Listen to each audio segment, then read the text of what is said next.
enggak, ada yang aneh. Gue bilang ini kan turun, posisinya kan turun kan, gue ada di atas, ini EP. Secara logika kalau ada orang di belakang, otomatis posisi fisik atau tubuhnya itu ada di bawah dia kan. Kok ini ada di atas gitu loh.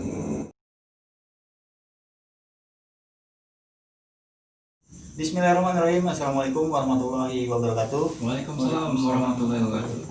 Balik lagi di channel Samawe Adventure. Iya. Kali ini dengan gua Awe dan masih sama sahabat gua EP masih Bang Epe. siap. Teman-teman, sebelum mulai nih, lagi-lagi promote yang belum subscribe atau yang belum support channel Samawe Adventure. Iya, dan gua ada satu sahabatnya Bang Epe, sahabat lamanya Bang Epe. Nanti gua kenalin. Tapi sebelum gua kenalin, gua cuman mau ngucapin terima kasih saat video ini dibuat sudah 11.300 subscriber. Makasih atas support dan dukungannya dan doanya. Buat yang belum support channel kami, gampang banget, silakan klik tombol subscribe yang ada di laman YouTube kalian. Dan kalian jika suka, kalian boleh like juga dan boleh share-share video dari Samawe Adventure. Iya. Jika ada pertanyaan ataupun apapun itu, saran, kritik, boleh kalian tulis di kolom komentar ya. Dan lagi-lagi kita ada forum grup komunikasi Ya. atau forum WA grup. Itu ada dua grup, ada teman jalan Samawe. Poinnya adalah forum komunikasi semua teman-teman jalan Samawe atau subscriber Samawe yang bisa tukar informasi atau apapun di situ. Dan grup keduanya adalah ngopi bareng Samawe, ngobrol perkara ilmu bareng Samawe. Jadi isinya adalah tanya jawab seputar pendakian atau apapun itu yang ingin ditanyakan mengenai kegiatan alam bebas. Itu aja. Oke, balik ke cerita langsung ya. Di part 1 kemarin Bang Epe sudah menjelaskan ya, kejadian judul video kesurupan selama 4 tahun. Lama banget Bang. Jadi Bang Epe udah menjelaskan dari mulai naik, ada temennya yang maksain ngecamp di satu tempat, terus kemudian di alun-alun barat sudah kencana maksain pindah camp juga, sampai kejadian kesurupan di beberapa orang, sampai turun ke bawah juga, dan sampai akhirnya pulang ke base camp. Itu cerita versi dari Bang Epe. Tapi sekarang Samawe Adventure sudah alhamdulillah bahwa Bang Uu sebagai pemeran utama sebagai pelaku utama di cerita tersebut, Salah satunya ya. bersedia untuk membagikan ceritanya. Jadi ada poin-poin kenapa sih dia bisa memutuskan ngecamp di Simpang Malebar. Kenapa sih dia tiba-tiba lari-lari terus ke Sandung setelah dia pipis atau apa, kita nggak tahu. Dan runtutannya kenapa sih gue bisa kasih judul kesurupan selama 4 tahun, gue sendiri nggak ngerti. Bang Epe tahu cuman tidak dalam versi yang merasakan. Jadi kita coba menghadirkan teman kita yang benar-benar merasakan hal itu. Langsung aja ya, gue coba kenalin narasumbernya. Bang, Bang Uu ya? Iya. Bang Uu ini sahabatnya Bang Epe.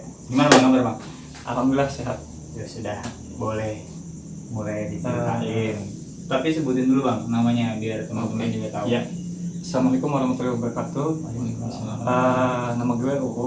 Gue adalah teman-teman lamanya Epe. Lama banget.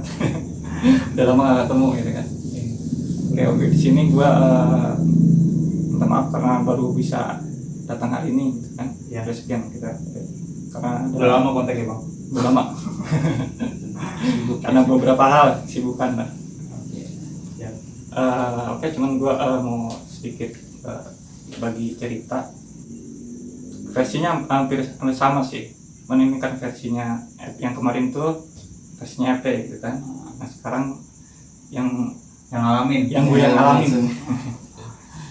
Oke, sebelumnya perspektif dulu sebelum gue ceritain masalah pendakian di Gede. Sebelumnya sih gue udah lama gitu kan, udah lama diajak EP ini buat naik pendakian. Nah ini salah satu yang ngeracunin gue naik gunung. Bukan salah satu lagi, orang pertama, mungkin orang pertama yang mengajak. Setelah sekian lama ternyata ada rencana lagi, dia ngajakin lagi naik. Cuman kali ini gue pikir sih awalnya naik yang ya beberapa orang gitu kan, teman-teman dekat. Ternyata ini pendakian massal yang notabene gue baru banget itu, udah baru perdana ya kan, gue naik gunung. Udah gitu gue dikasih kepercayaan buat jadi panitia. Itu sebenarnya beban tuh. Jadi sebenarnya beban buat gue. Cuman karena gue yakin ya, karena sebelumnya gue percaya sama dia gitu kan.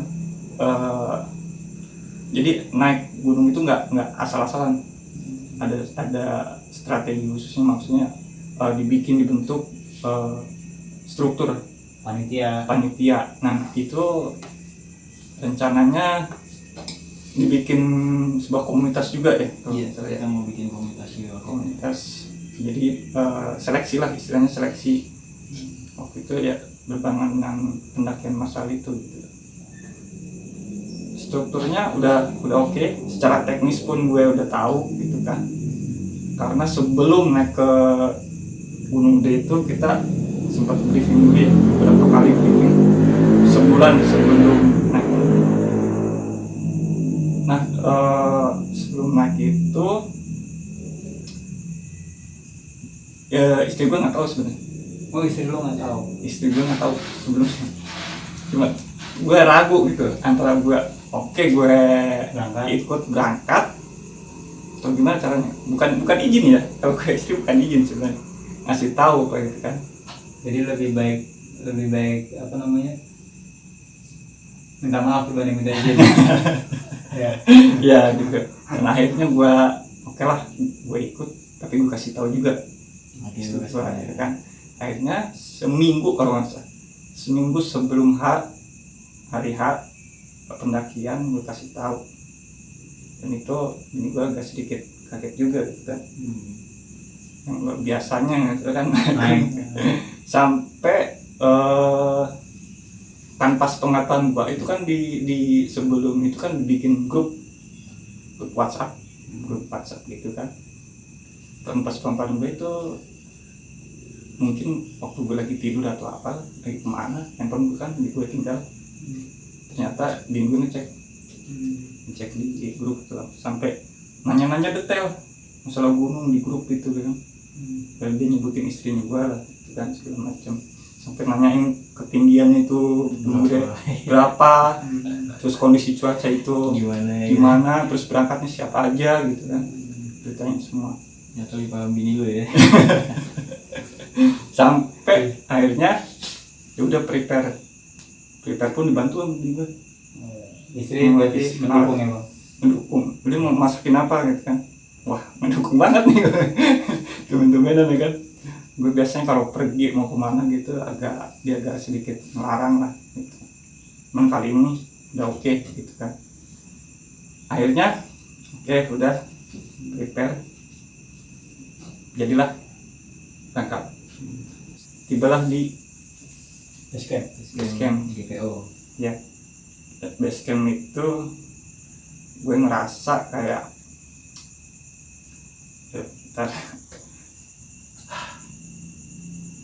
ada apa ya, pas saat turun dari mobil itu kayak ada yang nyambut.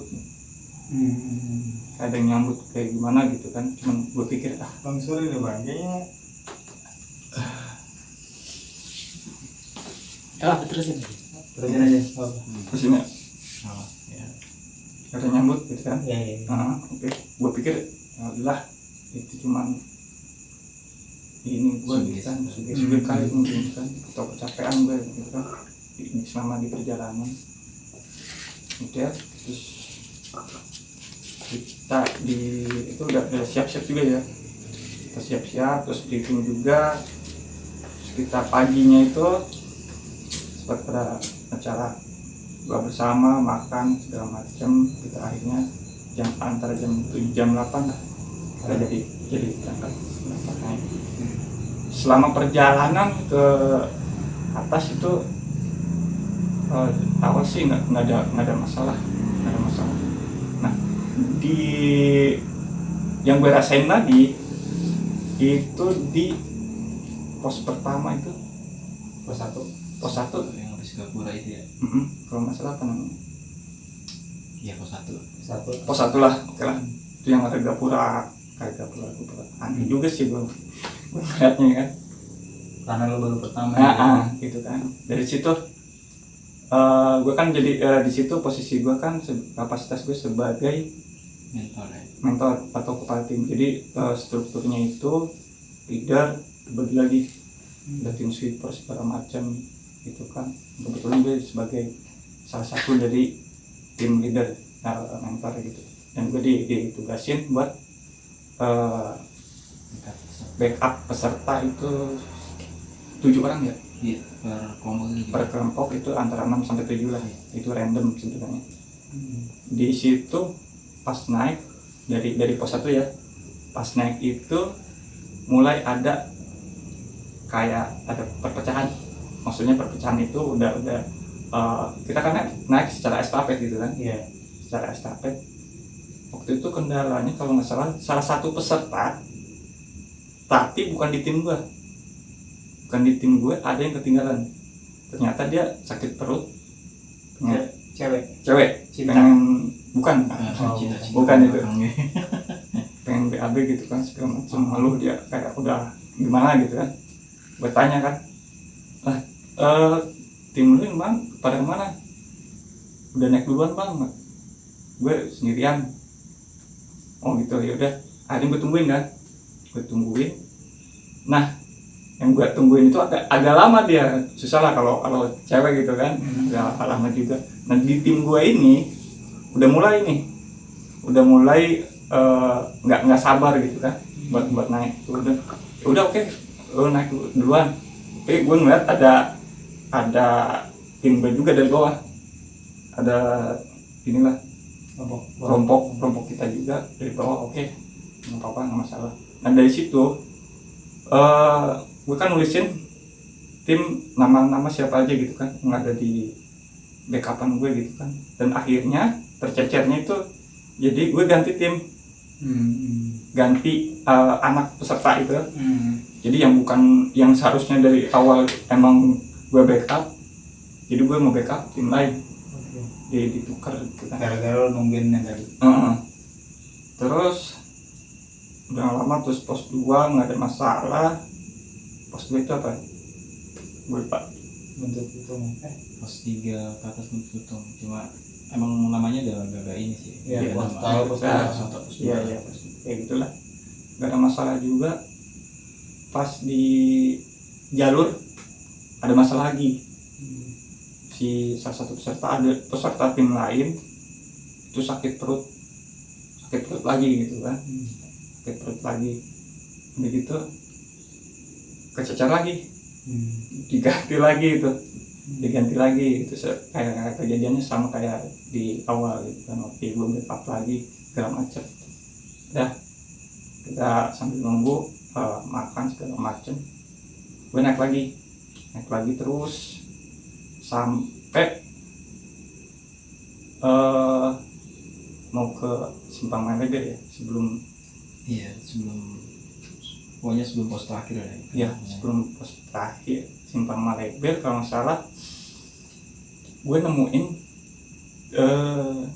tiga peserta cewek semua, dan salah satunya itu ngeluh sakit di kaki kanannya. Itu gue lihat ini alergi atau apa gitu kan, karena secara medis gue nggak ngerti gitu kan,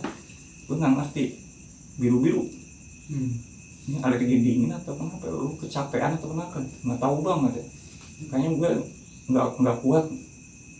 Oke ya udah, gue tunggu bentar kan, gue tunggu bentar. Di situ gue banyak kayak di warung gitu kan, pada di warung gue tarik dulu ke warung dulu. Cuman karena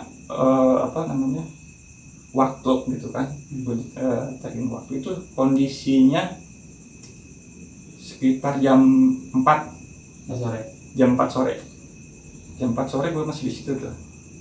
Karena gue rasa gue harus cepet juga kan naik. Cepet Udah lambat banget ya. Tapi itu nggak bisa naik. Yang lainnya juga jadi ikut-ikutan gitu. Udah bang, gue nemenin, gue sebutin mah. Ya si alam gitu ya. Gue nemenin si A aja deh, gini. Kasihan kan, dulu kalau naik aja. Ya udah, akhirnya gue tanya yang lain di tim gue, masih berapa kan? Kuat bang. Mana ya mukanya udah mana gitu, udah bete, udah capek kayak gitu. Oke ya udah, akhirnya gue naik, ngambil keputusan. Itu yang gue jadi nantinya keputusan yang menurut gue fatal. Akhirnya gue buat tiga peserta cewek semua, gue tarik ke atas, sama Aksin. Jadi gue cowoknya gue berdua sama Aksin. Itu salah satu panitia kita. Salah satu panitia juga. Gitu. Akhirnya oke, gue tunggu di sini dan gue berharap nanti kan ada tim sweeper yang bisa nemenin di situ kan. Oke, gue cek juga peralatan segala macam logistik, gue cek ada, oke, udah lengkap. Akhirnya gue naik ke atas. Nah, naik ke atas itu kondisinya kayak ada perubahan antara sore sama maghrib. Iya. Perubahan kayak gitu, udah agak gelap. Nah, penglihatan gue ya pas naik dari Simpang Malibir sih sebenarnya nggak ada. Dari pos bayangan 4 kali. Iya, maksudnya nggak ada masalah yang terlalu ini kan. Ke bawah itu kayak apa ya? Pohon samping itu kayak lorong. Kita ada gue ngeliat kayak lorong gitu. Di samping lu. Samping kanan kiri gue tuh kayak kan pohon-pohon gitu. Di atas Simpang Malibir. Itu kondisi udah maghrib, udah mulai gelap. Di lorong itu udah mulai gelap. Hanya wah gimana nih gitu kan. Gue ingat kata-kata dia kan. Kalau di jangan sampai ngecamp di Simpang Malibir. Di situ gue ngerasa wah tadi gue ninggalin mana nih anak-anak itu kan. Yang 3 itu. Karena gue buat yang 3 ini. Yang akhirnya udahlah, yang penting gue ke atas dulu nih. Gue ke atas, gue berharap ketemu tim yang udah duluan. Ada di situ gitu, karena leadernya pun udah, ketuanya itu udah duluan sana gitu kan. Sampai alun-alun barat deh, gue keluar dari situ. Oke, gue nyampe pas udah gelap. Itu gue teriak-teriak. Gue sebutin nama yang gue tau lah, gue ngeliat panitia semua yang gue, teman-teman gue yang gue tahu. Udah nyampe. Sebenarnya itu tenda banyak, cuma kayak nggak ada yang dengar gitu. Di mana ini gitu kan? Akhirnya gue ngambil pusat lagi, gue bawa lagi, gue seret lagi. 3 orang terakhir itu. 3 orang terakhir itu gue tarik lagi sampai ada yang, gue tega ya, sampai yang jatuh lah segala macam gitu kan. Gue bawa kemana? Ke alun-alun timur. Pokoknya jaraknya lumayan gitu kan. Oke, sampai ada yang tersandung segala macam, jatuh. Kondisi gue pun pribadi udah gimana ya, udah cukup kelelahan gitu kan. Akhirnya gue coba sekuat tenaga gue bawa kan, dan berharap gue di jalur itu ketemu ya minimal orang lah atau pendaki lain lah gitu kan. Itu nggak ada sama sekali. Tapi gue lihat ada yang di situ ada tenda-tenda itu ada. Gue teriak-teriak sampai kanan kiri gitu kan, gue teriak-teriak sampai akhirnya gue ketemu di ujung udah teriak-teriak lagi, nggak ada jawaban juga, nggak ada yang balas gitu kan. Ya udah akhirnya gue harus gimana gitu kan, harus gimana nih, gue tanya ke panitia aksin pun nggak ada, gue angkat tangan lah istilahnya, udah nyerah. Terserah lu ya. Nah, Jadi yang terakhir itu yang cari itu apa tim safety yang di depan gitu ya maksudnya waktu itu ya? nah Yang tim safety yang di depan itu? ya gue berharap juga ketemu yang di itu kan, cuman gimana gitu kan, itu benar-benar frekuensi otak gue udah kayaknya udah gimana gitu kan, gue harus ngambil keputusan apa gitu kan, gue bingung gitu kan, udah perdana gitu kan, gue naik dibebanin yang cukup lumayan gitu kan, akhirnya yaudah gue ngambil keputusan, yaudah buat sementara bertiga itu cewek itu ngecamp sini, belum ke sini kan, udah gue tadinya niatnya gue buka carrying aksin, gue ambil tenda gitu kan, karena gue ngebawa tenda kan, ngebawa tenda, pasang tenda, ternyata frame-nya ada gitu. Aksin nggak bawa frame. Frame-nya iya ada gitu kan, Jadi hanya ada tenda tanpa frame. tenda tenda tanpa frame. Anak-anak juga namanya peserta gitu kan, karena ada panitia yang backup, ya udah akhirnya dengan sangat terpaksa, dan gue minta maaf ya sama ya peserta yang kemarin gue itu, dengan terpaksa gue selimutin tiga cewek itu, 3 peserta itu gue selimutin, tapi gue kasih center di dalam, gue makanan semua gue keluarin. Gue cuma bilang kalau ada apa-apa lu coba teriak aja, cari bantuan, cari tenda yang sekiranya bisa minta pertolongan gitu. Dan gue ngerasa kata ya gila, sedih banget. Terus dari situ kayak gue nggak tega ya, karena gue ninggalin 3 juga di Simpang Maleber gitu kan. Ya kan, dan gue juga bingung mau minta tolong sama siapa gitu kan. Dan akhirnya gue ngambil keputusan seperti itu, gue balik lagi, cuman gue nggak mikirin lah masa bodoh lah gue ketemu tim gue gitu kan, masa bodoh lah, udah gue lanjut sama aksin berdua, gue bagi tugas sama aksin, nyusurinnya agak sedikit renggang gitu maksud gue, jadi biar ketemu. Itu sebelum gue balik lagi ke alun-alun sekitar jam berapa gitu, ada peserta atau panitia yang menarik gue dari kejauhan, teriak ya, bang gitu kan, sambil lari ke arah gue. Nah lu dari mana, gue bilang, gue nyari dari tadi, apaan gue tadi di sini gitu kan, di alun-alun barat situ, gue dari tadi di sini kok, gue teriak tadi, gue bilang nyari lu orang, emang nggak ketemu. Terus gimana? Gue ini kan peserta di timur, gue bilang coba lu tolong ke sana, gue mau laporan dulu ke ketua leader gitu kan, gue mau laporan dulu, gue bilang. Ini gue nyari tuh karena udah ada tenda, udah pernah masak segala macem gitu kan. Gue pikir ternyata di sini gitu kan, udah gue nyari leadernya, akhirnya ketemu di tenda. Sangat disayangkan sih waktu itu kan, gue ngeliatnya kemana ya, Ketemu leader di tenda, dia lagi tidur dengan minyaknya lah. Gue bangunin susah banget dan gue berharap bisa sharing gitu, gimana caranya nih strateginya. Gue ninggalin juga ya kan, ninggalin anak di timur, gue juga ninggalin di Simpang Maleber juga gitu kan. Dan jawabannya ya itu, udah sih tenang aja bang, dia anak-anak juga bawa peralatan kan, udah ngecamp aja di situ. Sekitar bilang gitu ya.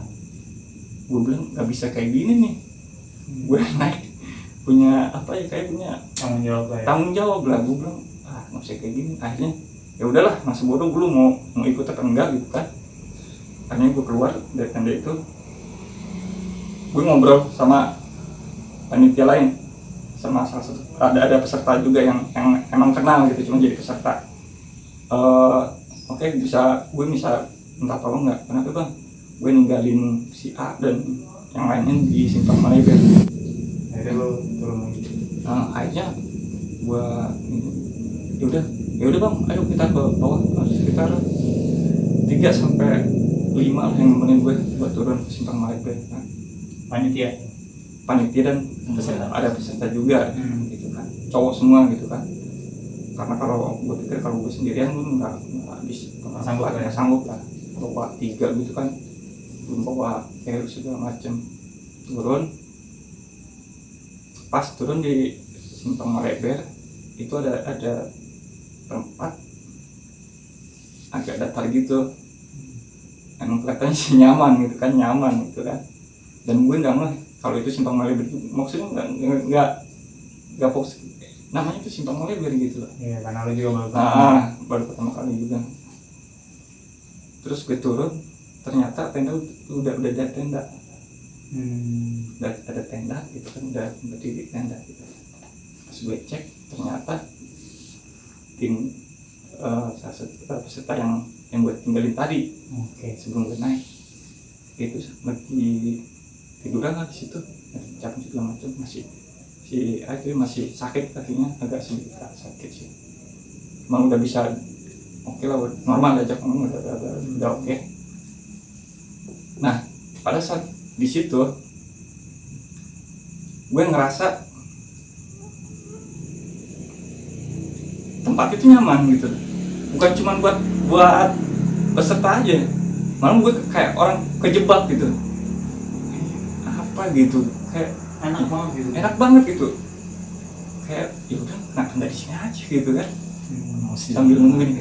Nah, gue lagi berpikir gitu, di belakang ada yang ngomong nih, bang, RP dan yang lainnya nggak jadi naik. Tanpa gue ngeliat ke belakang, langsung konsentrasi gue buyar habis itu. Gila, temen gue sendiri ninggalin gue, gue bilang dalam hati gitu kan. Aku sih kenapa gitu, nggak naik alasannya. Tanpa gue yang ke belakang, dan gue nggak tahu siapa yang ngomong itu. Udah gitu, ya udahlah. Sambil gue nunggu, gue berharap ada bantuan juga gitu loh. Anak-anak pun karena nunggu keputusan gue gitu, yang nolongin gitu, nunggu keputusan gue juga. Nggak lama dia datang.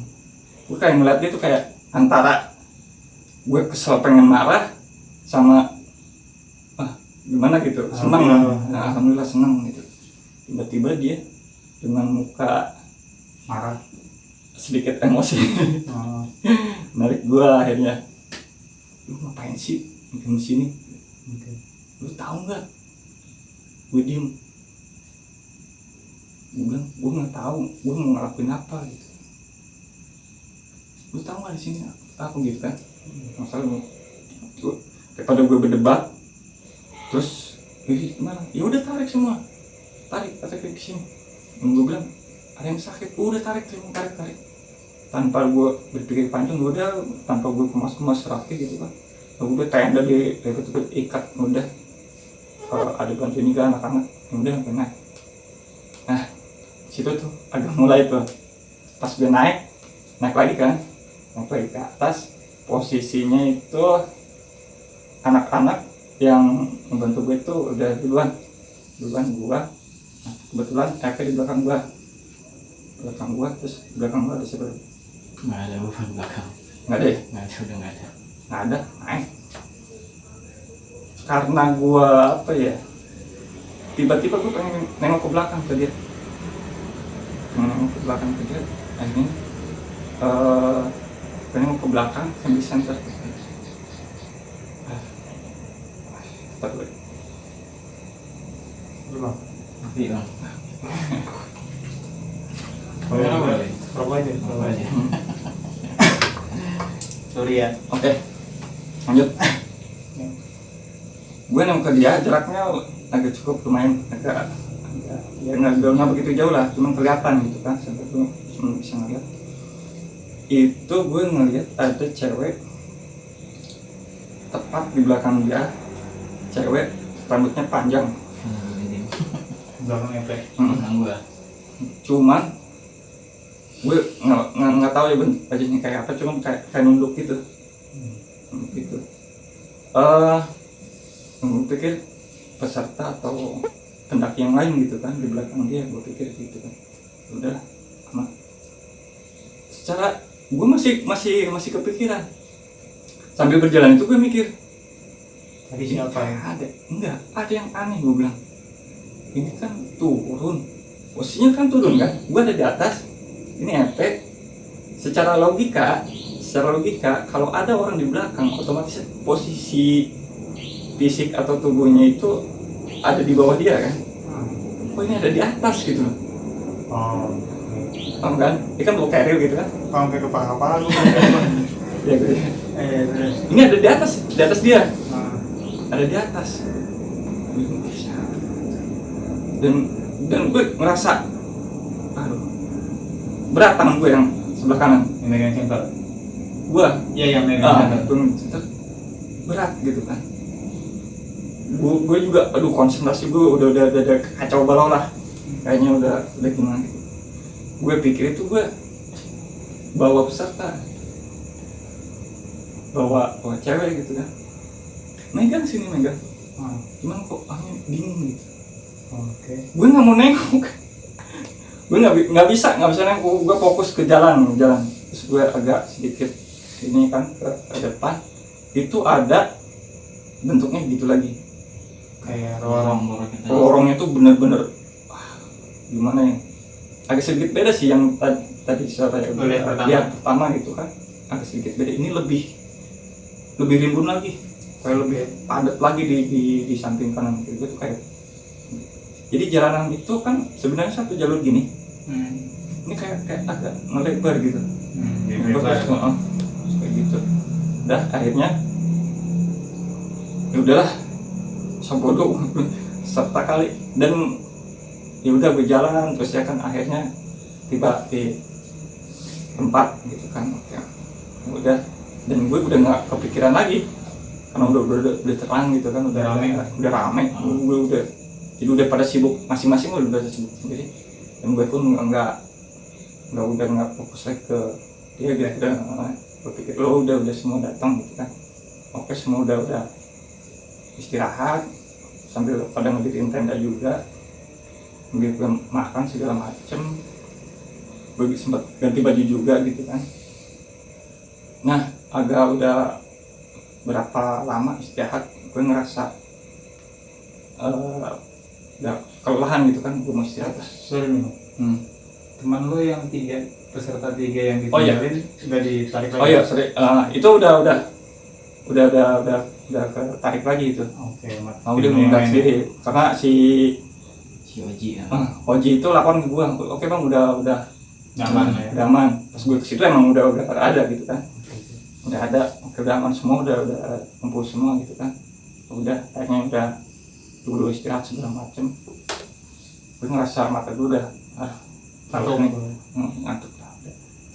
Akhirnya gue tidur di tenda peserta cowok gitu kan. Kebetulan dia sakit juga. Udah sekarang gue nemenin gitu kan. Tiba-tiba lagi udah mau tidur gitu kan. Udah rebahan, udah gitu kan. Tiba-tiba perut sebelah kiri gue sakit. Sakitnya emang lumayan kencang banget. Udah kayak dek gitu. Kencang. Cuma sebentar. Kenapa nih? Suka angin atau apa gitu kan. Tadi makan banyak juga, gue di jalur tadi makan juga gitu kan. Dan juga gue gitu kan. Ya, tapi bentar sakit. Akhirnya udah pindah, hilang sakit di sini hilang. Udah gue mau lanjut tidur lagi gitu kan. Dan tiba-tiba sesek panas, kayak gue mau muntah, nggak bisa gitu kan. Nelen pun kayaknya aduh ngap banget gitu kan. dingin gitu kan. Udah gitu kayak si tenda itu nggak nyaman banget gitu kan. Kayak di bawahnya itu kayak ada air basah gimana, terus suasana itu kayak panas, awalnya panas banget. Gue pengen keluar aja, gue nyari obat. Nah pas gue keluar, itu gue keingetan dia nih, gitu kan. Gue sampai bawa senter, gue nyari senter. Kan gue nggak tahu ya dia tidurnya di mana gitu, di tenda mana gitu kan. Itu kalau nggak salah jam berapa ya? 11. Masih agak jam 1-an. Jam 1-an ya? Jam 1-an masalah. Udah gue senterin sambil nyari agak sedikit lari gitu kan, karena emang luas gitu kan. Nggak tahu ya, sampai jatuh lah gue istilahnya di situ. Nyari Gus, bukan mobilnya Agus gitu. Gus, di mana lu? Mana? Akhirnya dia nyaut ikan. Di sini, kenapa? Masuk. Gue masuk dari situ. Pas gue masuk tenda, gue ngeliat dia sebentar, blank. Situ blank. Dan ini kayak gue tuh kayak apa ya? Kayak di dunia mimpi. Gue kayak ngerasa mimpi gitu kan. Kayak seolah-olah gue tidur di tenda yang pertama itu tidur, dan gue keluar tuh kayaknya nggak nyadar gitu loh, karena gue keingetan dia aja keluar sampai gitu kan. Kayak gue di mimpi gitu, kayak udah masuk tenda dia ya, gue masuk tenda, gue kayak pengen ngeluarin sesuatu dari dada lo itu ya. Dari dada gue kayak apaan sih nih gitu kan, sesek banget gitu, panas gitu, gue pengen gue cabut. Akhirnya lu pukul dada lu sendiri. Iya, antara gue tahu ya kan, sadar atau antara setengah sadar atau gue pengen gue cabut, gue lempar gitu kan, gue udah apaan sih gitu kan. Nah dari situ yang kasih ceritanya lu gimana? Iya kan, mukul dada terus gitu kan, terus lu nunjuk ke arah Gunung Nuruh waktu itu. Oh iya, si gue herannya herannya di tenda itu, tenda kan ini kan apa namanya, rapat tertutup gitu kan, tutup kayak gitu kan. Tenda gua itu wilderness bang, single frame. Udah gitu gue kayak apa ya, kayak tembus pandang itu tenda. Visual gue kayak gimana ya, gue ngeliat kayak jelas banget. Dan itu aduh, Apa sih yang lo lihat? cewek yang ada di belakang dia,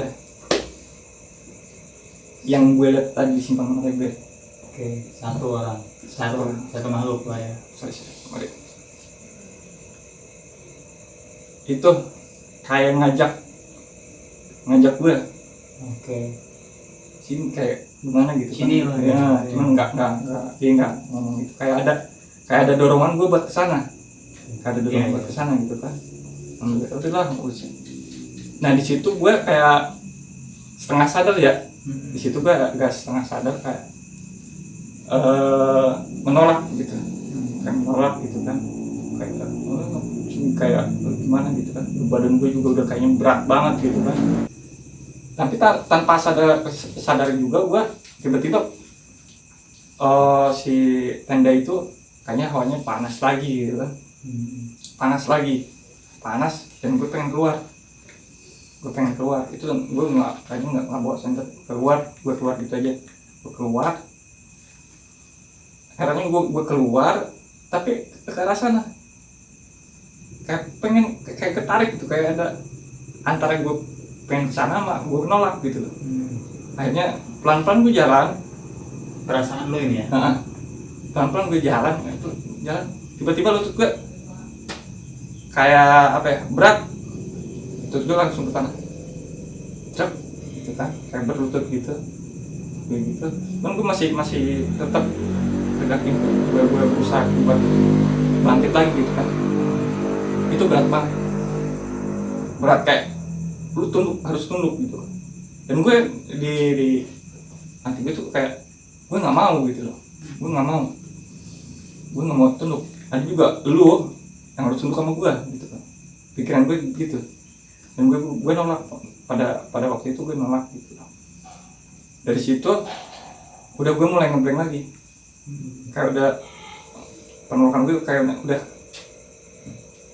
antara pasrah sama nolak gimana sih, gue udah ngeblank banget. Tiba-tiba gue nggak inget, di situ gue nggak inget apa-apa. Tiba-tiba tahu pagi sekitar jam 9 gue tidur di tenda, bukan di tendanya dia. Ketiga kak. Nah, tenda P3K kalau nggak salah ya. Ya, jadi ini agak nyambung nih bang sama yang bang Epe cerita. Sebetulnya lu bukan disuruh nunduk, tapi lu disuruh duduk sama dia karena lu berusaha keluar. Itu setelah di dalam tenda itu, berarti lu di dalam tenda kan? Iya, Di dalam tenda mungkin narik, gue kayak tarik lagi tuh. Itu gue keluar, nggak tahu, pokoknya perasaan gue keluar. Oh, berarti mungkin bukan raganya dia. Oh, yang dia. Gue tarik bang, yang ditarik gue tarik itu gue masukin lagi dalam tenda. Iya, maksudnya yang kan dia sempat pingsan tuh. Iya, berapa kali? Iya, Sempat pingsan. Nah, dia nggak sadar. Mungkin pas kondisi tidak sadar dia Sadar. berasa keluar gitu. Iya. Iya, kayak itu kayak gue harus tunduk kayak gitu kan. Itu cuma mensinkronkan apa Ah. yang ceritanya. Iya. Nah, cuman kan karena kondisi di gua sama apa yang dilihat EP ini kan Beda. otomatis Pasti ya, karena gue sendiri nggak nyadar Nggak sadar. gitu, nggak sadar gitu kan.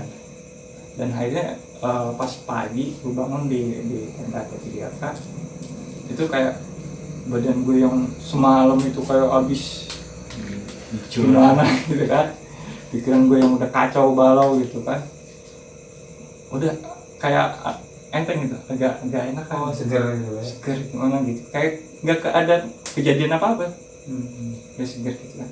Akhirnya gue keluar cuci muka ngopi, cuma kayak anak-anak sebagian samit kali. Pada summit ini jam 9-an tuh lah bang. Nah, anak-anak pun kayak aneh, gue bilang kayak ngeliat itu kayak sebegini gitu kan. Cuman nggak ada deh, mereka nggak berani ngomong, mungkin yang ngeliat gue kayak gitu nggak berani ngomong. Ya udahlah, gue ngeliat beda gitu kan, sikapnya agak beda gitu.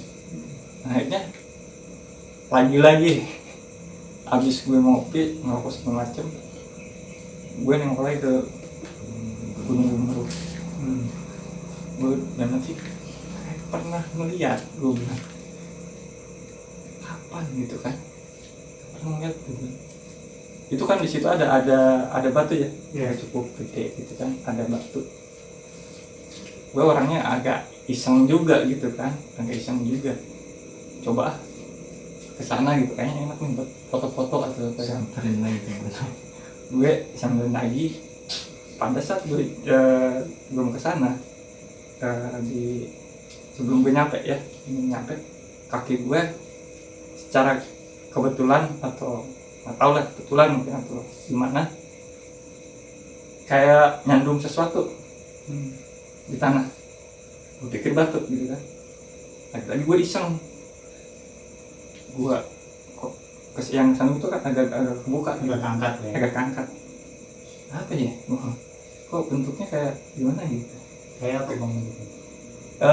Itu gua angkat dulu, gue iseng ya, gue coba cari, gue bersihin pakai tangan, kan masih ada tanahnya.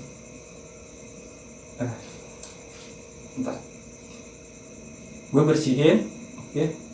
Udah kayak bentuknya kayak arca gitu, terus lama-lama kayak ada tangannya gitu, segala macam, gue bersihin kayak berbulu gitu kan. Oke. Dan bentuknya putih. Putih. Lama-lama ada mukanya juga, Oke. cuma kecil gitu, mukanya Gitu. kayak maaf ya, kayak monyet gitu, kayak kerak putih berbulu gitu. Mainan apa ya, gue bilang, dia kayak megang sesuatu kecil, apa ini? Kalau mainan gue pikir anak sekecil mana yang berani naik ke gunung. Mainan atau apa ya? Gue pikir ya udahlah, gue buang lagi. Gue lagi, akhirnya gue lanjut Batu. jalan ke batu itu.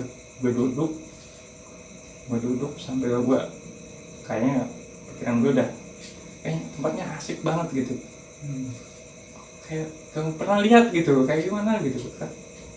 Udah dari situ sih nggak ada kejadian apa-apa, sampai akhirnya anak-anak kumpul lagi, turun. kita ada briefing rencana turun ya. Rencana turun. Selama turun itu kejadian aneh sih nggak ada. Kejadian aneh sih nggak ada. Tapi yang bikin gue agak sedikit sedikit ya bahasanya insecure tuh kayak khawatir gimana sih gitu kan. Nah, itu gue tanpa sengaja gue kan pakai sarung tangan gue gini kan karena pegal gitu kan. Gini. Oh, cincin gue nggak ada ya. Oke. Gue naik tuh pakai cincin bang. Cincin kawin. Bukan. Oh itu. Lo tau kan film Lord of the Ring. Oh iya. Dan cincin kayak gitu kalau biasa warnanya perak silver gitulah, bening gitu lah. Itu gue naik pakai gitu emang. Itu begini. Nggak ada ya. Perasaan gue buka. Nggak ada. Itu di mana ya? Logikanya kan itu kalau gue sengaja lepas itu susah. Perlu pakai apalah sabun gitu kan buat pembukanya. Dan logikanya kan gue pakai sabun. Kalaupun jatuh pasti ada kayak gitu kan. Itu nggak ada bang. Nggak ada. Dan gue pikir ya udahlah hilang gue udah. Itu cuman pas turun itu kan juga ada hujan gitu kan. Hujan terus malam di pas turun. Cuman kayak gue tuh apa ya? Pengen ke belakang terus. Kayak seolah-olah kayak dipanggil. Kayak pengen balik lagi ke atas. Apa ini kan? Cuman secara kebetulannya karena gue jadi agak naik juga agak susah juga kan. Hanya berat juga. Dan gue pikir ya kapan-kapan. Tapi kayak pengen balik lagi gitu. Gue penasaran gitu kan. Gue penasaran juga sama cincin gue hilang di mana gitu kan. Akhirnya turun sampailah di base camp lagi. Udah banyak peserta di situ. Homestay. Banyak anak-anak juga. Akhirnya gue rapihin kayak dulu segala macam. Gue buka sepatu dan gue pengen istirahat gitu kan. Cuman istirahatnya nggak di situ, ada warung gitu kan. Gue ke warung sama bertiga sama anak-anak juga. Gue ajakin ngopi sambil ngerokok. Pada saat gue ngopi di warung itu, gue ngeliat bapak-bapak pakai kayak sorban putih gitu, Sepanya juga putih, agak tua kan. Lewat pas kebetulan gue nengok, dia nengok. Tapi itu terus si bapak-bapak itu ngeliatin gue terus. Nanti gue liatin lagi kan. Terus sampai dia kayaknya bener-bener ngeliatin. Ngeliat gimana gitu kan. Aneh gitu kan. Apa nih? Siapa nih? Yang gue pikir yang punya homestay. Karena masuk ke situ. Pendahulunya sih masuk ke homestay itu. Gue sempat nanya juga ke anak-anak, lu ngeliat bapak-bapak yang tadi nggak? Bapak-bapak yang mana bang? Tadi masuk ke situ. Nggak tahu gue juga katanya. Ya, masa gue ngeliat gue bilang. Gue tanya anak-anak, enggak ngeliat bang. Mungkin gue nggak ngeliat gitu kan, dia juga nggak fokus mungkin. Ya udahlah, gue banget emang apa-apa mungkin yang punya tempat juga gitu kan. Pas situ gue dengar, gue lagi ngopi lagi ngerokok, gue dengar ada yang teriak-teriak Homestay. di homestay. Itu peserta cewek ya, Iya. Masuk lagi disebutnya. kemasukan masukan itu gua wah, ada apaan nih gue pikir kan. Akhirnya udah gua sama anak masuk tank udah tuh yang kesupan. Mungkin kayaknya ngeliatnya aneh gitu, gua juga bengong ngeliat yang kesurupan. Oh gitu ya. Kayak gimana sih nggak ini Nggak pernah lihat mungkin ya. kayak gitu banget gitu, teriak-teriak terus meronta-ronta kayak gitu kan. Cuma gue nggak nyadar kalau di situ tuh yang bapak-bapak yang gue lihat itu nggak ada yang gitu, nggak ada. Gue di dalam situ nggak ada bapak. nggak ada nggak bapak itu nggak ada. Ya udah akhirnya gue udah saking ada yang sibuk juga segala macam ya kan. Udah akhirnya gue mandi udah ganti baju segala macam. Gue naik ke atas ya, jadi homestay itu ada 2 lantai kalau nggak salah. 3 lantai. 3 lantai ya, 3 lantai. Gue naik sama anak-anak, ada cewek juga sih pada naik gitu kan, ngobrol-ngobrol di atas di balkon. Di balkon itu gue ketemu cewek yang sakit kakinya itu, yang gue tinggalin di Simpang Leber. Itu ngobrol-ngobrol gitu kan.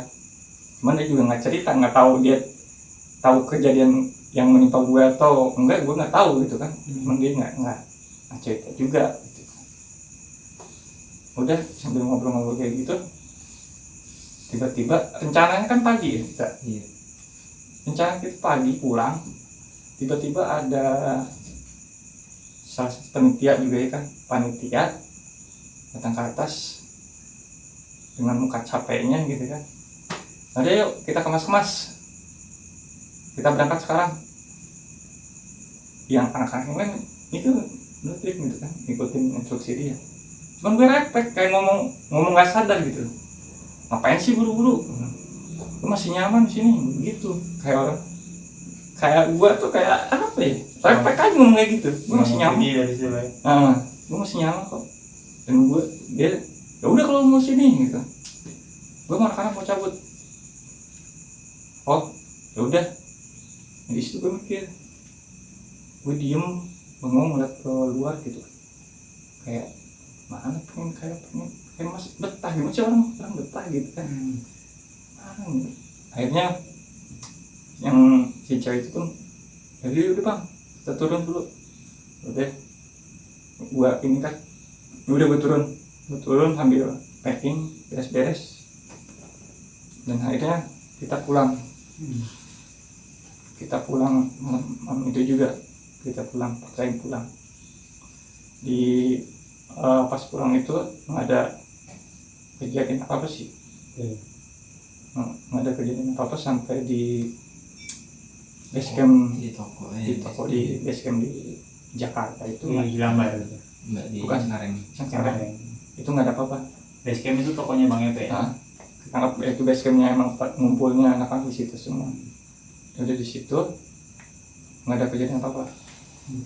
Karena gue lelah, capek, terus sekarang mungkin besok juga ada kerjaan gitu kan. Balik. Akhirnya gue balik. Anak-anak sebagian ada panitia, ada yang tidur di base camp. Gue balik. Nah, setelah lu balik nih Bang, lu kan ya sepengertian gue sepintas cerita dari Bang Epe sampein ke gue itu, lu bahkan mengalami itu sampai sekarang. Itu yang gue tahu garis besarnya. Setelah lu balik dari base camp ke rumah itu, ada lagi nggak hal-hal yang aneh, kejadian-kejadian aneh yang menimpa lu? Oke. Itu setelah gue mendaki ke sana ke BC itu selang nggak berapa lama, sekitar 2 atau 3 hari gitu kan. Jadi itu sampai rumah itu awalnya sih nggak ada apa-apa. Awalnya nggak ada apa-apa. Gue pikir ya normal-normal aja gitu kan.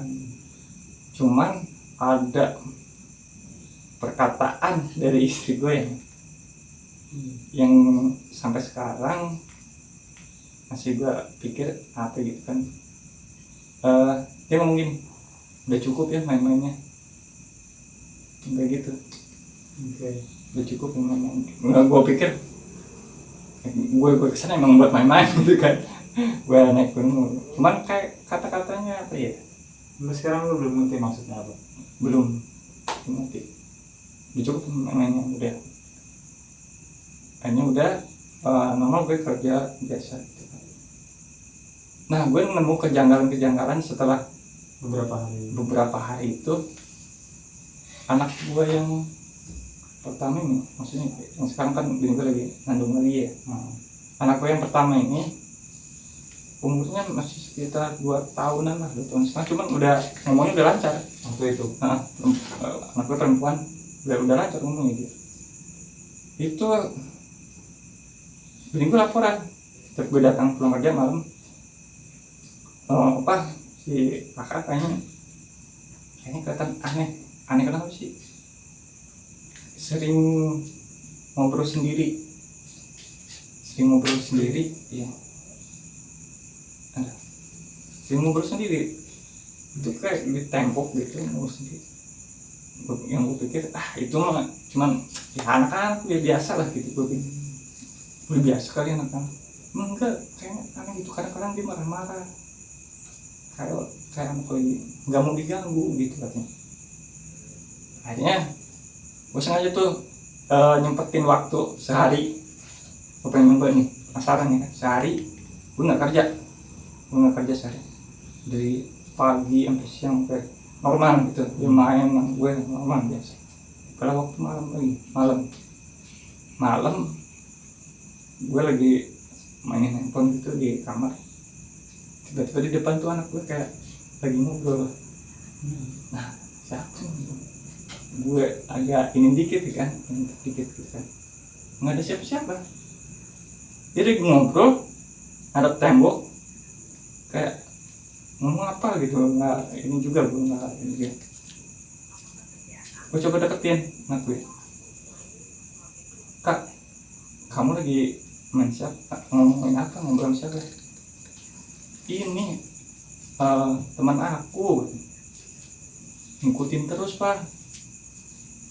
Ngikutin gimana? Iya, aku kok main dia ngikutin terus gitu kan. Jadi kemana aja kayak diikutin sama dia gitu. Jadi dia mungkin anak kecil nggak ngerasa risih juga gitu kan, masih risih juga akhirnya. Oh ya udahlah, gue ini kan, gue gendong, gue ke kamar gitu kan. Udah gue coba antuk gue sambil gue ajak tidur, nah gue gitu kan. Udah. Besok paginya gue nyoba ngomong dulu sama istri gue, kita coba ke orang yang bisa, maksudnya orang ustadz gitulah. Kita coba ke ini yuk, kita ini yaudah ya gitu.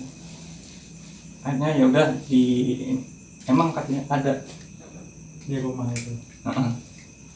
di rumah itu kan ada gitu kan. Mungkin gue antara mana ya, ngerasa gara-gara gue nih gitu kan. Ini gara-gara gue, karena sebelumnya itu nggak ada masalah apa-apa, nggak masalah apa-apa. Dan bini gue pun nggak ngeh ke gue habis naik gunung nih gitu kan, nggak ke situ. Dan gue nggak cerita kejadian gue ngeliat sesuatu atau apa gitu kan, kejadian di gunung, gue nggak cerita sama gue. Akhirnya jadi ini udah ambil berikan itu. Lama-lama udah nggak ada ini lagi, nggak anak gue kayaknya nggak ada. Udah mulai inilah. Selang beberapa hari, kebetulan gue pulang malam, emang seringan juga gue pulang malam jam 12:30 karena gue kebiasaan kalau pulang lewat depan. Jadi kan rumah gue tuh depan cuma ada celah ke belakang tuh ada buat pintu masuk, gue masuk lewat pintu belakang. Dan dari pintu belakang itu ada ponakannya bini gue itu emang dari kecil bisa ngeliat Oke. istilahnya apa itu. Punya six sense lah. Nah. Kayak gitu lah gitu. Pas gue buka pintu gue ngeliat sih anak, gue ngeliat itu anak gitu kan. Cuman pas dia nengok ke gue kayak gitu, ngeliat gue kayak aneh, dia diem langsung ngeliat gue kayak gimana gitu. Buka lagi udah gue anggap ya udah biasa gitu kan. Gue mandi segala macem, gue mau istirahat ganti baju tidur langsung tidur. Besoknya dia nggak cerita ke gue. Besok paginya itu kan gue berangkat kerja. Nah ternyata mungkin gue berangkat kerja dia cerita ke istri gue nih. Dia cerita gini, si pulang semalam sama siapa ya? Pulang sendiri sama temennya apa enggak sendiri kan, dia sendiri gitu kan. Emang kenapa? Enggak, aku ngeliat di belakang si Atul ada sorry. Oh iya bang.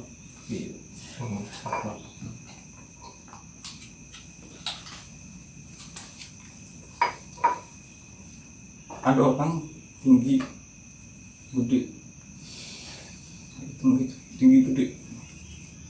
ada orang tinggi gede. Itu cerita ke istri gue kayak gitu. Dan istri gue yang langsung percaya sih sama omongannya ya karena emang udah tahu dia bisa yang kecil emang dia ini. Akhirnya pas gue pulang aja gue diajak ngobrol dulu sama istri gue ngobrol. Wah kayaknya nih akhir-akhir ini ada yang aneh gitu. Kenapa? Pertama si kakak digangguin, terus kemarin gue sebut namanya si Indah, keponakan itu ngeliat di belakang bapak tuh ada orang tinggi gede, orangnya serem banget gitu. Salah lihat kali gitu kan. Gue juga ngerasa gimana gitu kan. Salah lihat kali itu, udahlah udah gini udah malam juga baru bangun tidur kali. Dan gue pun sadar karena dia bisa ngeliat gitu. Udah dia nggak ada lagi. Udah tuh dari situ mulai tuh ke anak gue hilang, ya kan, gangguan ke anak gue hilang. Alhamdulillah ke istri gue kayaknya nggak ada. Ini terjadi ke seharian ke gue.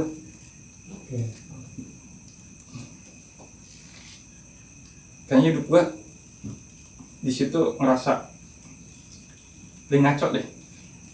Kerjaan kayaknya uring-uringan gak jelas gitu kan, kayaknya berat gitu kan, kayak nggak betah gitu di situ.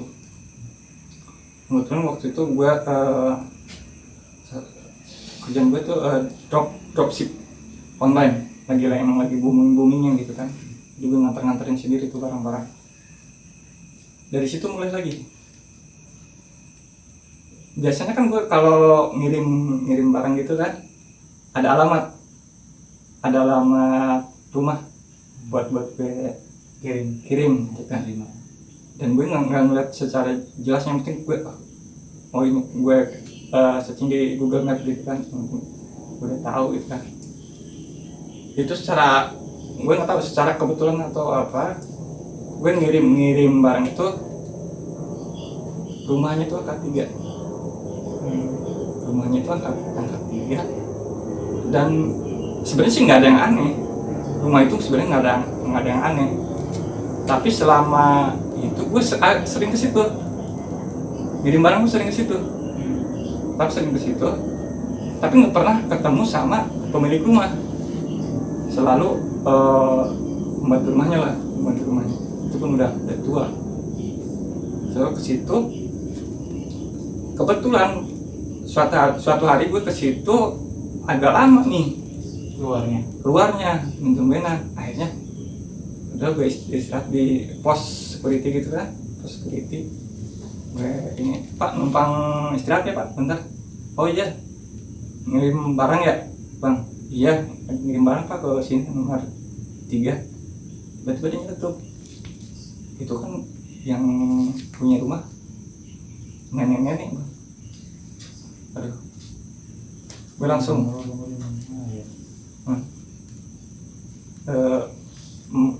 nggak sempet nggak nanya maksudnya apa gitu, ngasih tahu ya maksud gue ya pemiliknya siapa, mau nenek-nenek kayak mau apa kayak gitu.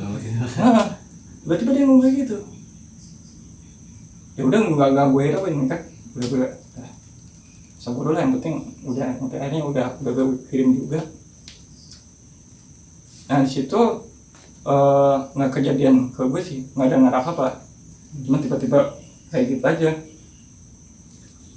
Di daerah Fluid ini beda lagi ceritanya ya, itu udah selesai, udah lewat, Unlocknya bertahun-tahun ya. lewat. Itu gua ngirim barang lagi ke daerah Fluid, tuh rumahnya emang mewah gitu kan.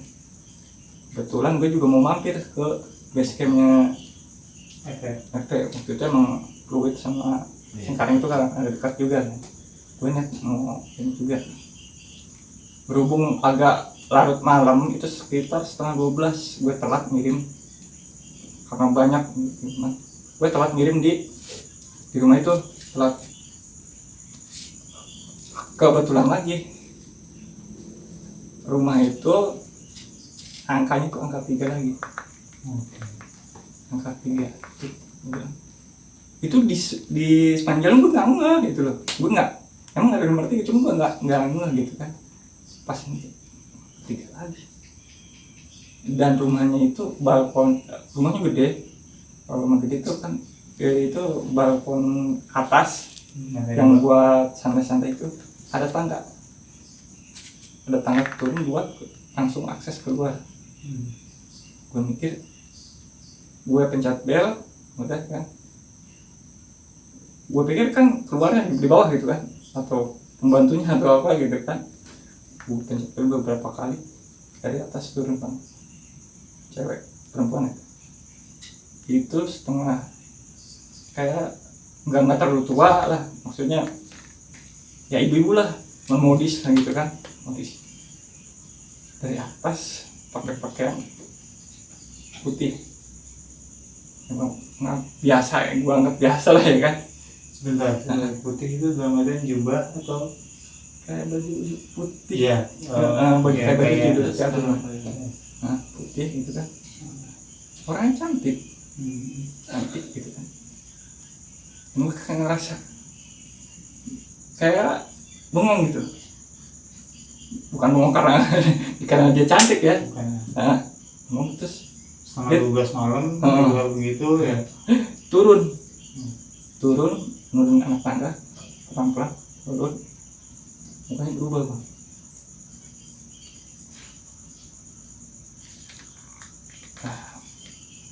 Mukanya berubah, jadi agak tua, keriput, terus rambut kayak putih langsung berubah. Total berubah. Astagfirullahaladzim, gue gimana sih, bisa apa gitu, saya lihat.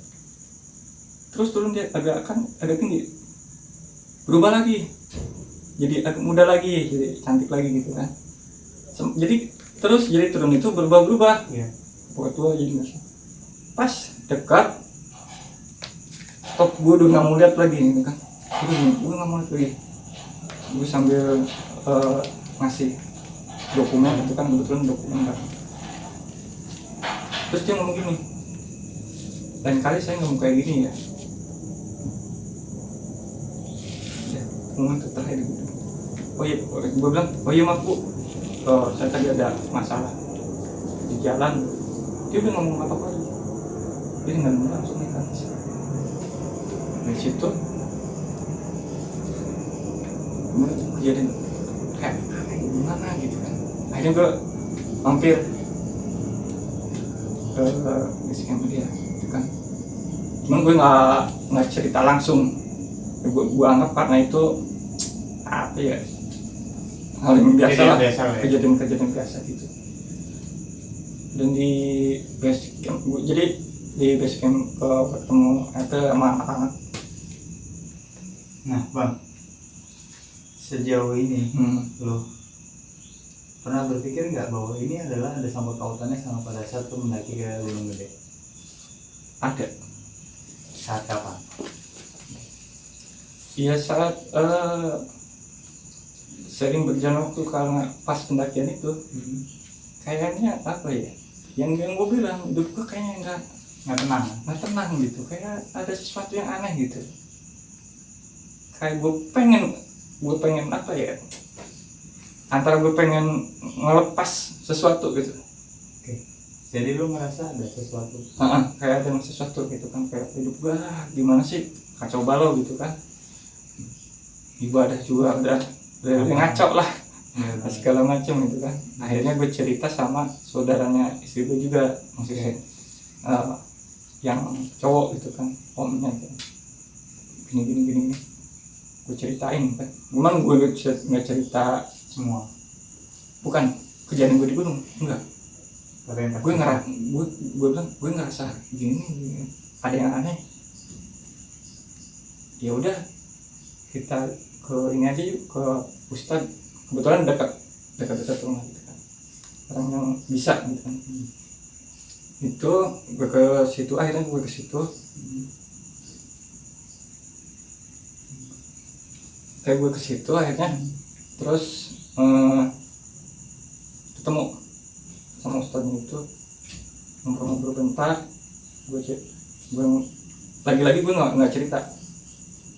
Lagi gue nggak cerita kejadian apa yang gue alamin gitu selama ini.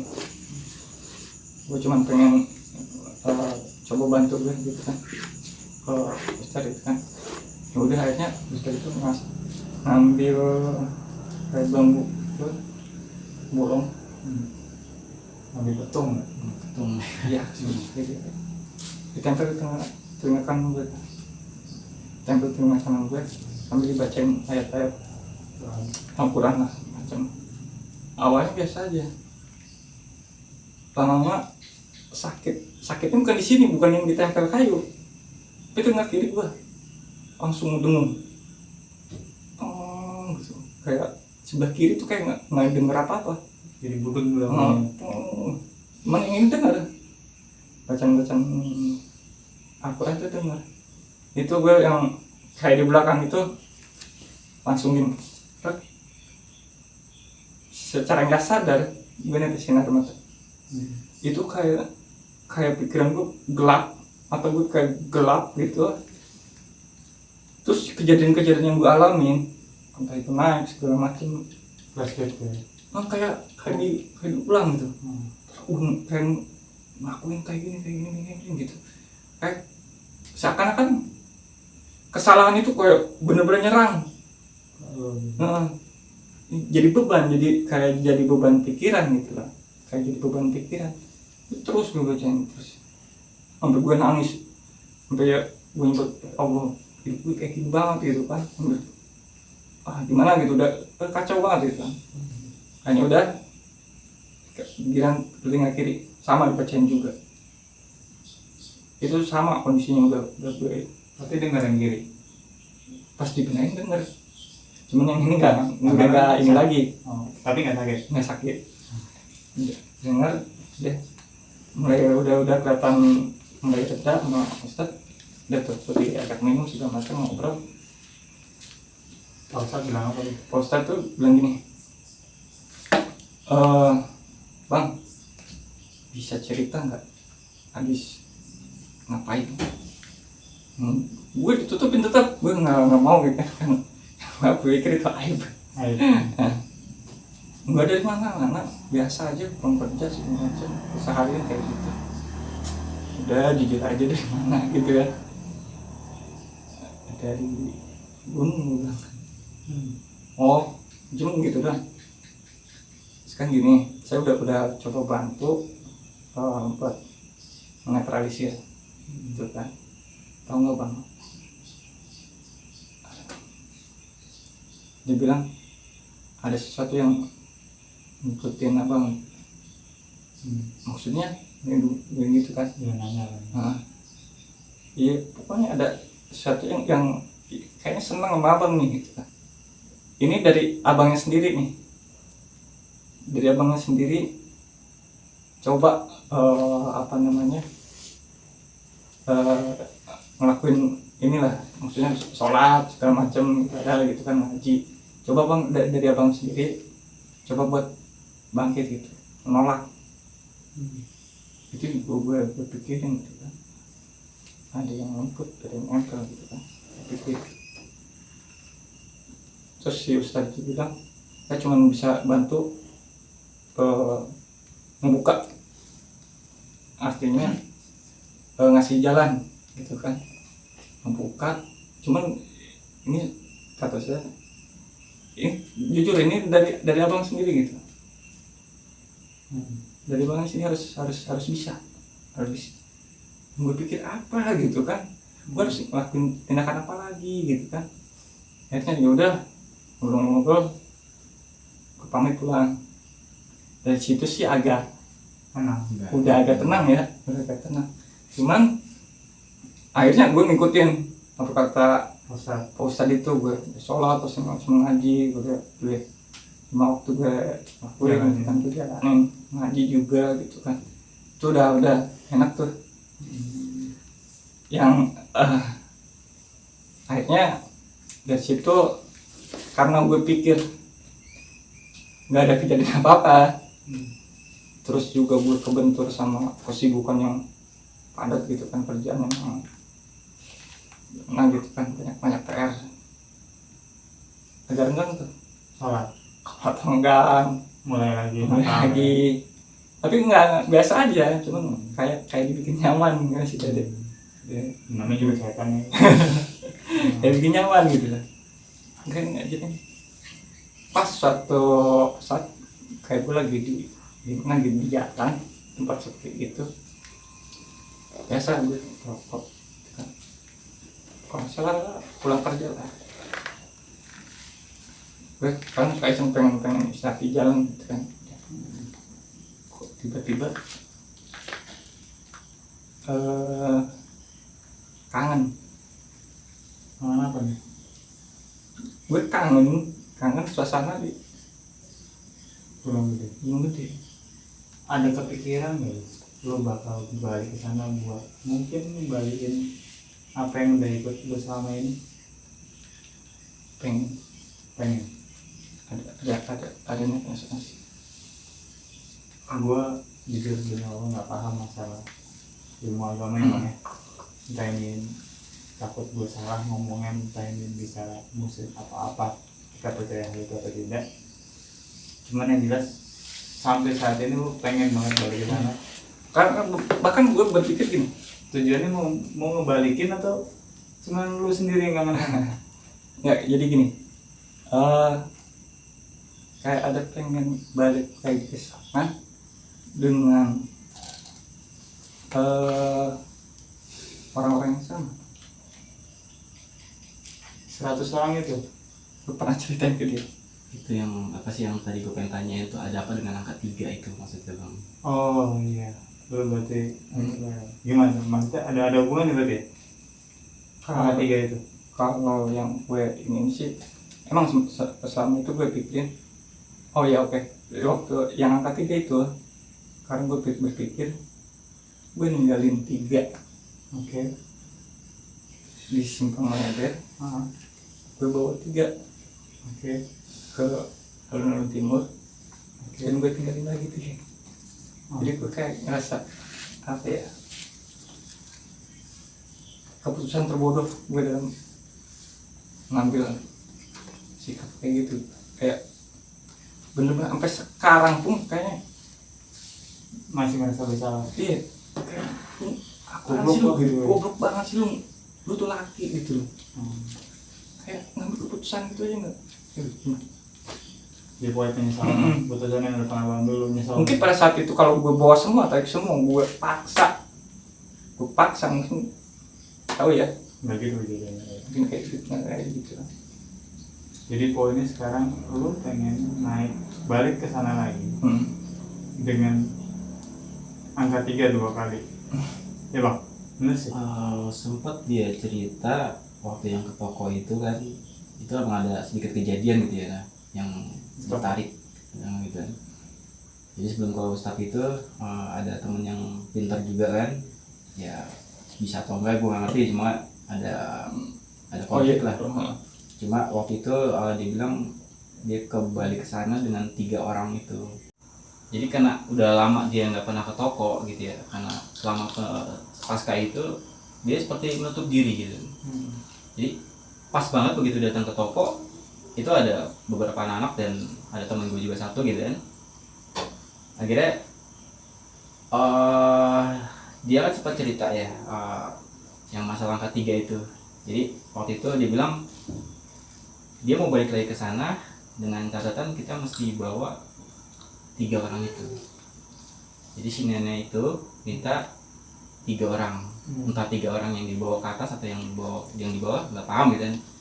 Akhirnya gue refleks langsung gue telepon gue tanya temen gue, lo ada ini gak yang pintar, orang pintar. Terus temen gue, bapak gue bisa katanya kan. Akhirnya ya udah dia telepon bapaknya, apa kita masih ke sana? Tapi katanya gak usah ke sana, lewat telepon aja bisa. Nah, akhirnya ya udah telepon tuh gue kasih dia ngomong sama bapaknya temen gue itu. Nah itu udah nggak tahu tuh, karena dia kan mojok belakang. Akhirnya setelah udah dia telepon, akhirnya dia kayak agak aneh lagi tuh. Dia lari ke bawah, dipegang sama anak, dia ngeronta-ronta gitu di bawah kan.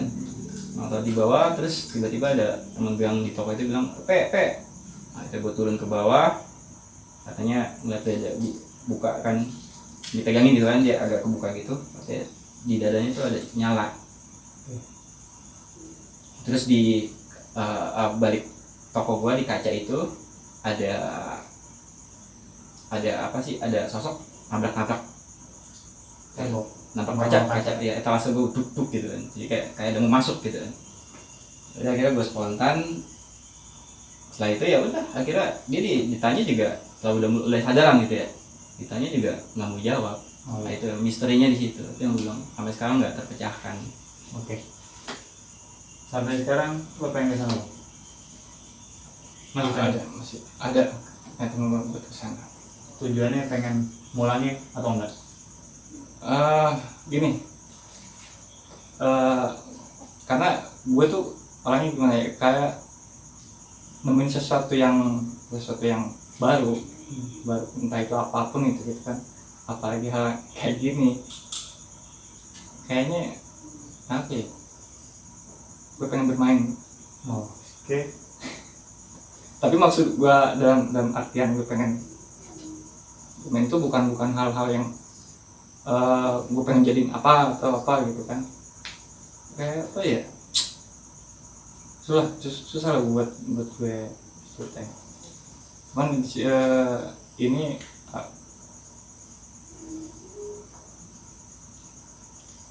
ceritanya gue stop dulu sini. Oke.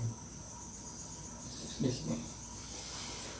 Berapa ya bang? Masih misteri. Jadi udah lo gak mau lanjutin. Ya. Pokoknya entah itu lo mau berangkat ke sini lagi atau enggak, dengan alasan apapun itu lo belum mau cerita. Ya. Guys, teman-teman, kita nggak mau maksain bang buat cerita. Sorry gue cut mulu dari tadi karena kondisinya agak kurang kondusif. Ya pokoknya gue nggak bilang ini part terakhir, enggak. Siapa tahu aja ada part selanjutnya yang pas Bang U mau cerita, atau part selanjutnya pas kebetulan gue dan Bang Epe nganter Bang U ke Surya Kencana lagi. Kita lihat besok apakah ada part 3 ataukah memang sampai sini kentang gitu aja, ataukah part 3-nya berupa cerita lagi atau part 3-nya berupa pendakian. Kita lihat nanti ya. Cuman yang jelas pasti akan lama muncul part berikutnya kalau misalkan, karena nunggu agak sedikit tenang karena lumayan agak resiko ini kita. Ya guys, itu aja kali teman-teman. kalau misalkan pun ada saran-saran Iya. baiknya kita harus kayak gimana atau kemana dulu, ketemu siapa dulu, ya sampaikan, takutnya kita kurang ilmu kurang juga. ilmu. Takutnya kita juga masih banyak salah. Iya. Info aja. Kasih masukan kita harus kayak gimana baiknya. Ya, kami bertanya. Mudah-mudahan ada solusi dari teman-teman semua. Oke, kurang lebihnya kami bertiga minta maaf, kami telah menyampaikan apa yang sudah Bang Epe dan Bang U rasakan secara dari dua sudut pandang yang berbeda, dari orang yang melihat dan orang yang merasakan. Percaya atau tidak, kita kembalikan ke Iya.